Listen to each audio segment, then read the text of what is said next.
Menurut saya, jangan kita membayangkan apa yang tertulis di dalam Injil itu, kejadiannya persis seperti itu pada waktu peristiwa itu terjadi. Di penulisan Injil itu ada prosesnya. Ada di zaman Yesus, kemudian ada di zaman ketika teks itu ditulis yang mengisahkan apa yang terjadi pada zaman Yesus. Nah, ketika Yesus tampil di depan umum misalnya, jangan kita membayangkan dia itu menggemparkan hebat sekali seperti tersirat dalam Injil. Oh, dia datang ke satu kota, lalu orang berbondong-bondong datang dari mana-mana, lalu terjadi perdebatan dengan orang Yahudi dan Farisi, lalu dia mengecam mereka, rentetan kecamannya sampai 7 langsung diucapkan.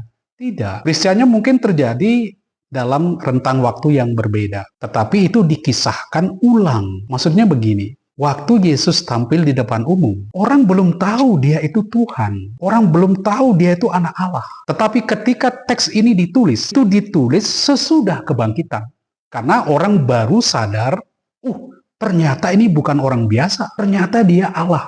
Dari mana dia tahu? Setelah peristiwa kebangkitan. Dan dia menampakkan diri. Dan dia mengutus rohnya, memberi inspirasi kepada para muridnya. Nah, setelah mengalami itulah, baru mereka melihat ulang peristiwa-peristiwa sebelumnya. Tapi dibaca, diceritakan dalam perang iman akan kebangkitan.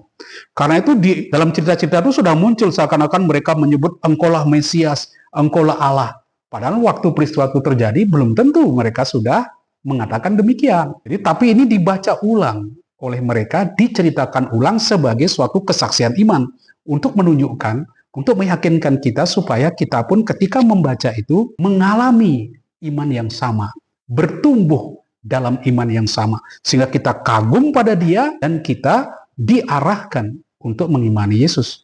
Jadi wajar-wajar saja dulu tuh orang tidak gempar